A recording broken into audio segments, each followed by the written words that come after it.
Manic Drive, living the life right here on Good Company. It's Hollie Taylor. Time to hang out with one of our Good Company correspondents. Robyn, how are you doing? Hi, Holly. Well, I'm not having a great week, but I'm having an okay week. You kind of, when you said hi, Hollie, sounded a little bit like a female version of, what's his name? Eeyore. The female version of Eeyore. Yeah, I think that's accurate. Wah, wah. Hi, Hollie. I'm okay. All right, what happened? Well, okay, so yesterday I was walking down the street and I slipped on a pile of slippery leaves and I wiped out in front of like a whole bunch of strangers. Oh my It was goodness. so embarrassing. But then I get home and my ankle is swollen and my knee is scraped. And anyway, I just keep thinking about it. And I'm just like, even now, just so embarrassed. Oh my goodness. And then I laugh. I'm so sorry, my friend. Embarrassing, but maybe one day you'll laugh about it too? Maybe. I mean, I'm sure it made a great story for people passing by, driving past. Yeah, it was a very busy street. Just think about how you made other people's day. You know, let's reframe this. Thank you. You're welcome. Oh, well, I hope that your swollen ankle gets better soon. That's less than ideal. Yeah, I think it'll be fine. Well, I mean, here's the thing. I mean, reframing and having low days are something that I think everybody experiences.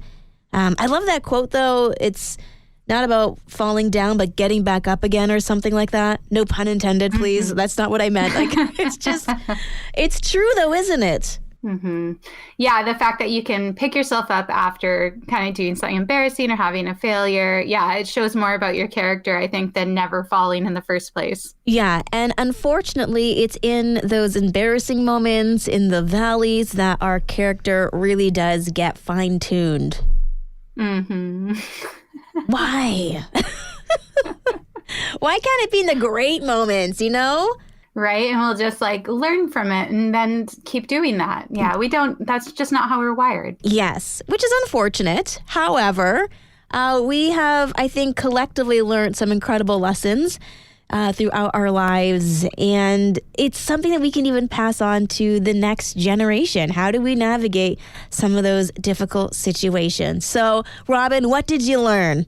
Well, I think this situation maybe wasn't the most serious learning experience, except that, you know what, I should have worn better shoes. I did see the weather and I did not dress for the elements. Okay.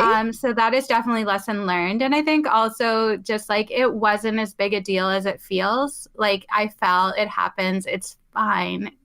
Probably nobody else is remembering this. Like I'm dwelling on it. Yeah. And that's so true. Because we lived that experience, often that becomes so much bigger in our heads than really what it was for anybody. See, look, we're learning lessons here today. Yeah, thank you. You're welcome.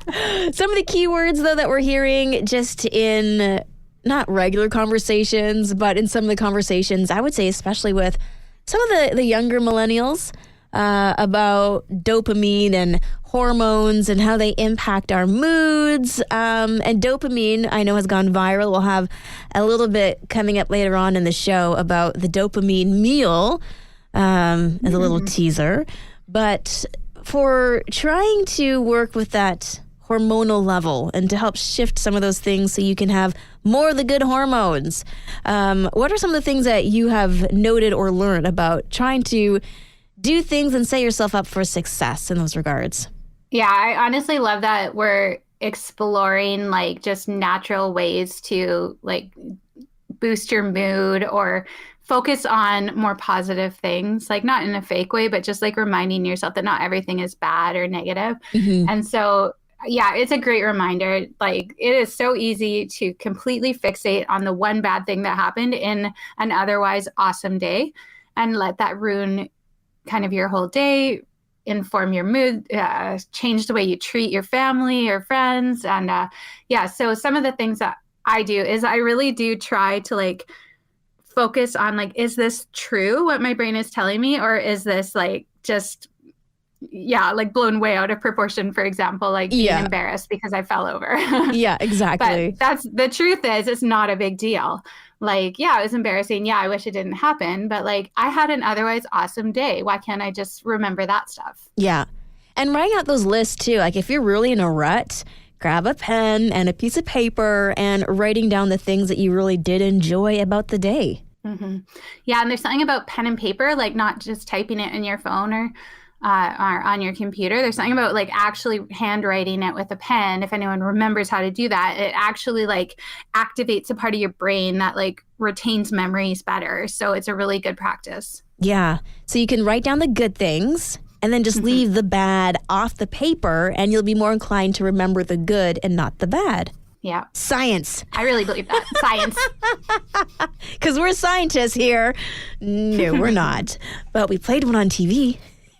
Well, I didn't, but on the radio. Right, on the radio, not the TV. Oh my goodness. We are in that season 2 of being in the frame of mind of giving. Coming up on the 28th, I think it is Giving Tuesday. And I think now's kind of the time to start figuring out how do we give, because it also can help us feel better about our situation when we help others. It does. I know. And I know we get overwhelmed with all of the different places asking for us to donate or to support them on this cause or that cause. And everything is truly a great cause. And, you know, you just can't support everything. But honestly, there is like a benefit to whatever charity you're supporting, but there's also a benefit to you. It's absolutely true that it releases these like good feeling whatever vibes in your brain and in your body. And it does feel so good to support a cause you care about. So like, it's honestly such a good practice. So Giving Tuesday is the perfect opportunity to do that. Mm-hmm. And if you don't believe us, we are challenging you. Test it out. See how it feels to write down prove the us good. Wrong. Yeah, prove us wrong. Write down the good things and also find different organizations to give to. Mm-hmm. Okay, that's a good challenge. Robyn, thank you so much for hanging out with us here today on Good Company. Thank you. I'm feeling 100 times better. This has been a great visit. Yes, mission accomplished.